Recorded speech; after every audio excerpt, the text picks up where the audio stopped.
Shout out to Gogo Matshiqi.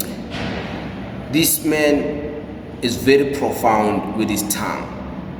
He's very articulate and precise with his comprehensive journalism and analysis when it comes to politics.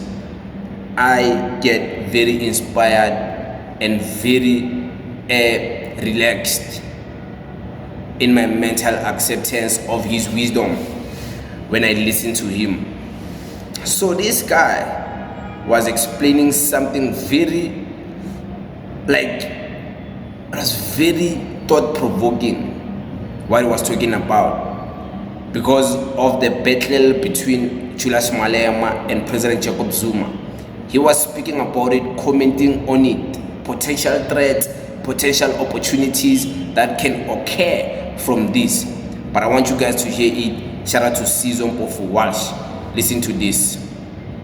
I don't know if Julius Malema has ever forgiven Jacob Zuma for the removal. Expulsion. Yeah, the expulsion, which must have hurt. And I don't know if Jacob Zuma will ever forgive Julius Malema for his expulsion from the presidency, where Malema played a crucial role. And so, despite the fact that the ideological positions are drawing them together, and the GNU is pushing them together by keeping them out, those interpersonal rivalries and histories seem to be really bitter and a cause of this great conflict that we're seeing. Now throw on top of that the moves from MK to EFF, and I get the sense there's a deep personal story there that hasn't been fully resolved.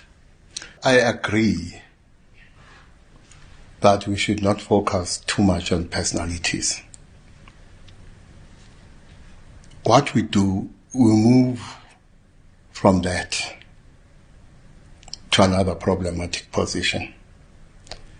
And it is a position where we engage in all manner of high analysis. A high analysis that sometimes misses the centrality of the personal in politics. So you are right.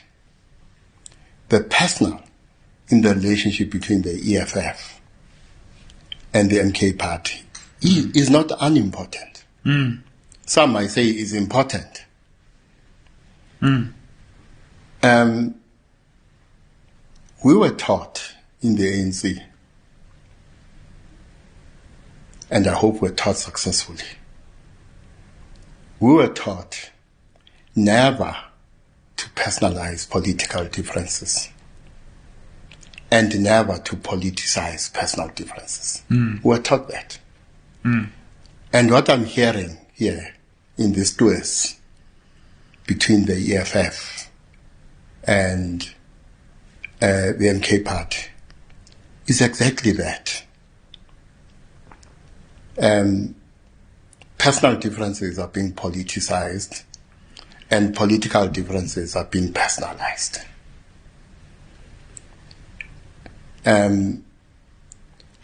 For me,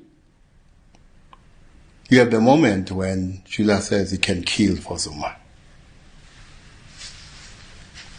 But there's a moment people did not realize. From around 2009, in fact, my observation would be in the months leading up to the 2009 election, there is something that happens,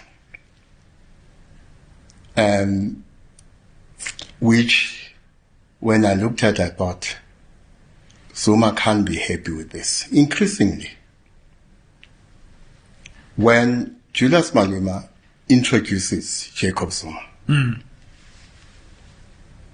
and I remember at one point we're at Monte Cassino in a ANC forum organized for professionals. In those days, people still thought of me as a professional.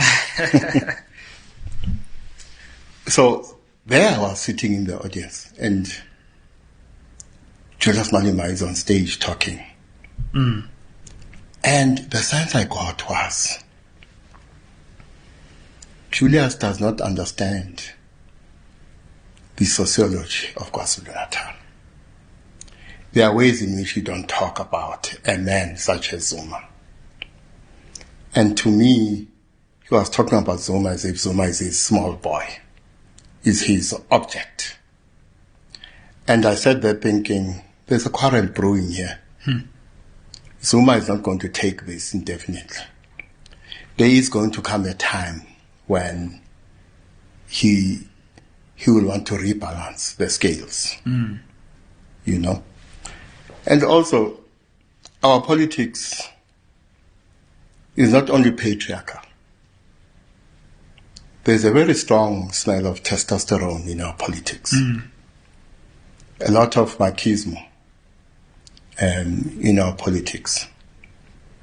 And when I listen to the insults being thrown between former EFF members in the MK party and the EFF,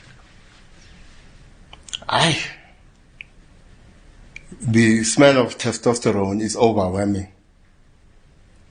The machismo and bravado are overwhelming. So this story is not going to end well.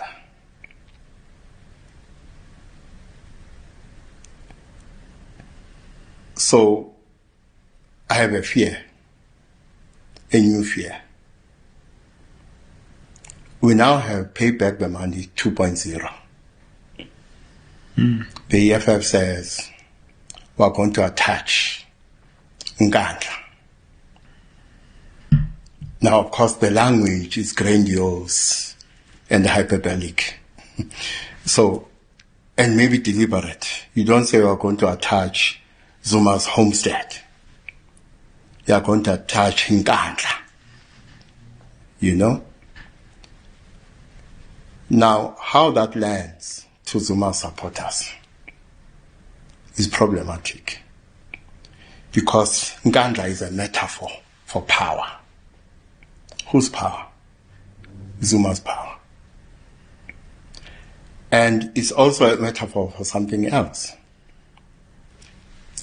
Jacob Zuma is not just the leader of this new powerful party. Jacob Zuma is also the leader of the Zulus. Now, of course, when we talked about the fact that in 2009, the Zulu nationalist impulse migrated from the IFP to the ANC because Zuma had been elected ANC president in 2007. And then we talked about how that Zulu nationalist impulse is now migrating from the ANC to the MK party. People are touched in their studio. And for me, the reasons why they are touched in their studio makes no logical sense. In this sense, the fact that we are not a puppet does not mean ventriloquists have become extinct. So the fact that you are not a tribalist, or you pretend you are not tribalist, does not mean tribalists have become extinct. So the fact that you are not a Zulu nationalist, or you pretend you are not a Zulu nationalist, does not mean Zulu nationalism has become extinct. So people being touched in the studio by this argument makes no logical sense to me. Because what I'm stating is just a fact. In 2009, the Zulu nationalist impulse migrates from the IFP to the ANC. And in this election, it migrated from the ANC to the MK party. Now, when I hear Malema talking about how they're going to attach Nkandla, I start thinking, he's playing with matches. He's playing with fire. Because in some years that is landing as nothing but provocation. So a dynamic in KZN and Gauteng may develop between the EFF and the MK party. That may be because of political instability in the two provinces.